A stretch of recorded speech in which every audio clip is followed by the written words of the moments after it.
Aviso a los 13 minutos. Espere que no, el cronómetro se me trabó, pero ya lo acomodamos. Cronómetro dispone de 15 minutos comenzando desde ahora, ¿sabe? Adelante.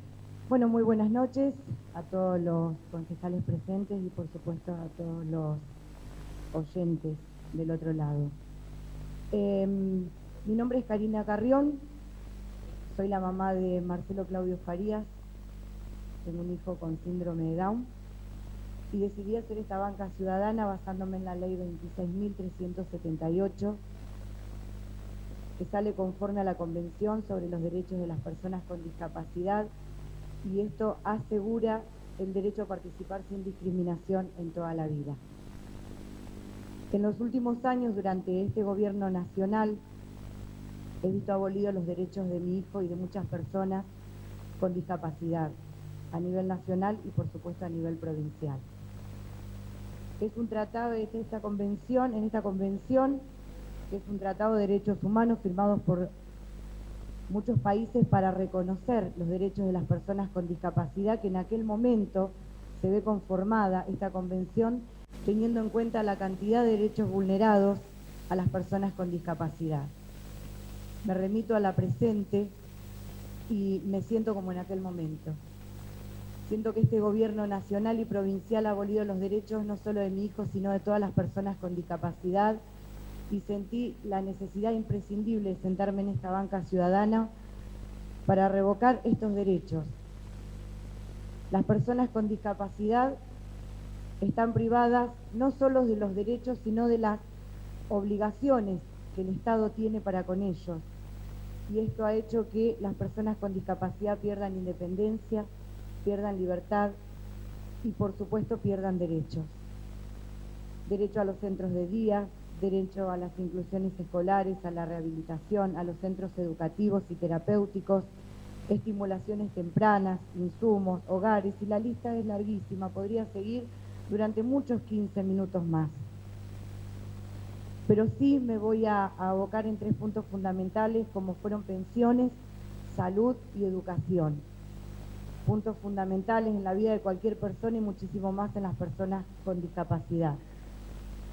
Y algo que me quebró en los últimos tiempos, no solo la quita de pensiones y de derechos, valga la redundancia de la palabra, sino algo que voy a leer textualmente que dijo Guillermo Badino, que es el presidente de la Comisión Nacional de Pensiones Asistenciales.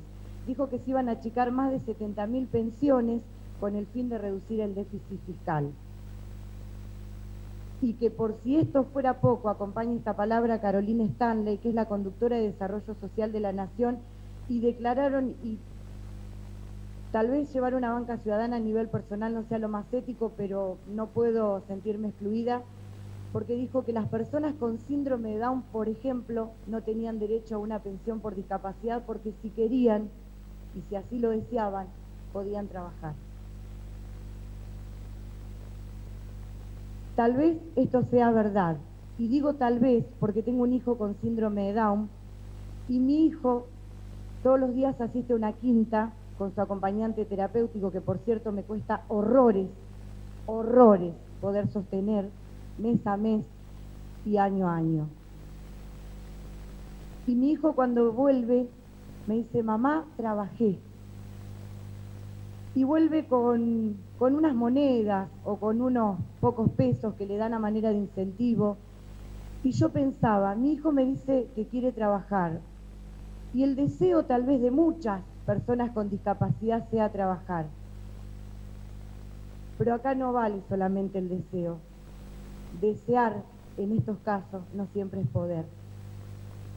Me parece terrible y aberrante decir que una persona con síndrome de Down no trabaja porque no lo desea, sino es porque no lo quiere. Cualquiera que conoce a mi hijo y a otros tantos hijos y a otras tantas personas con discapacidad sabe que esto es verdad. En el gobierno de Cristina se incrementó un 10% el padrón de personas con discapacidad y de madre de 7 hijos. Cuando entre el actual gobierno, la mayoría, y cuando digo la mayoría, en ese momento se dieron de baja 8.000 pensiones por discapacidad. A la fecha son más de 130.000. señor presidente, usted que está en una institución que habla del tema, tal vez pueda corregirme si me equivoco. Pero ¿saben qué es lo más fatal? Que abolieron la ley 16.549, que es la ley de procedimiento administrativo. Dice que cuando una persona accede a un beneficio del Estado, tiene que primero corroborar, antes de quitar este beneficio del Estado, si la persona que recibe el mencionado beneficio está apta para ser quitado. Se olvidaron de esto y le quitaron las pensiones a la fecha a más de 130.000 personas. Y cuando digo que le quitaron las pensiones a más de 130.000 personas con discapacidad, me refiero también a las familias de las personas con discapacidad.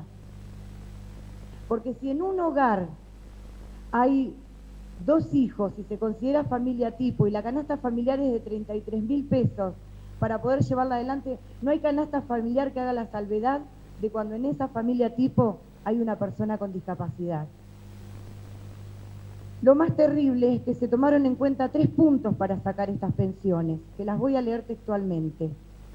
La primera: aquel discapacitado cuyo tutor, responsable, cónyuge o consanguíneo, dice el punto 1, percibe el equivalente a 3 jubilaciones mínimas. O sea, en aquel momento las jubilaciones mínimas, cuando se pone esto en vigencia, era de 6.700 pesos. A la fecha, sin la última ley de movilidad, es de 11.700. Digo yo, 3 jubilaciones mínimas, teniendo en cuenta la canasta familiar, que a la fecha es de 33.000 pesos, sin tener en cuenta que no se tiene en cuenta, valga la redundancia de la palabra, si en esa familia tipo hay una persona con discapacidad. Punto 2. Quien tiene un bien a su nombre como un auto independiente, algo indispensable para la movilidad del discapacitado, tampoco puede acceder a una pensión por discapacidad. Y me remito una vez más a lo personal. Yo tengo a mi hijo con 2 sesiones de kinesiología por semana. Un remis, no tengo auto, por supuesto, no tengo movilidad propia, y pueden dar crédito de eso la mayoría de los presentes. Necesito tomar un remis desde mi casa hasta el hospital y me sale 180 pesos para llegar hasta el hospital. Tengo 2 viajes por semana, ida y vuelta, son 360 por día. Le dejo a criterio de ustedes que saquen la cuenta de cuánto equivale por semana movilizarme con mi hijo para que tenga 2 sesiones tan indispensables como de kinesiología, sin contar diferentes talleres a los que acude, que puede acudir porque el acompañante terapéutico se paga la movilidad y los lleva para que pueda tener momentos de recreación, por así decirlo. Y el tercer punto: aquella persona con incapacidad cuyo cónyuge, concubina, percibe una pensión o jubilación, incluso la mínima, que como dije en el anterior punto, cuando se implementó este punto, era de 6.700 pesos. O sea, que Desarrollo Social de la Nación considera que en este momento una pareja con una jubilación mínima de 11.700 pesos no puede acceder a una pensión por discapacidad. También saquen ustedes la cuenta, porque se me van los 15 minutos. Y viviendo con esto sin caer en la pobreza. Como ya lo dije, abolieron la ley 19.549, el proceso de administración. El gobierno nacional dejó sin remedios, sin prótesis, sin insumos a personas con discapacidad. Repito, el gobierno nacional y provincial dejó con estas nuevas medidas sin remedios, sin prótesis e insumos a personas con discapacidad. El Ministerio de Salud no provee adecuadamente medicamentos ni otros insumos. Y tampoco no necesito ir muy lejos para demostrar esto que estoy diciendo. Tampoco no dio el aumento acordado a los transportistas. En nuestra ciudad, y voy a hacer una salvedad de esto, tal vez el transporte para las personas con discapacidad no sea de primera necesidad. Y digo en nuestra ciudad porque tenemos una ciudad relativamente chica donde el vecino, antes, sin el aumento de todos los aumentos del combustible, te podía llevar y acercar hasta el hospital y hasta los diferentes lugares donde el discapacitado podía recibir una terapia o hasta algún taller. Hoy, y también lo digo de forma personal, ya eso no es posible.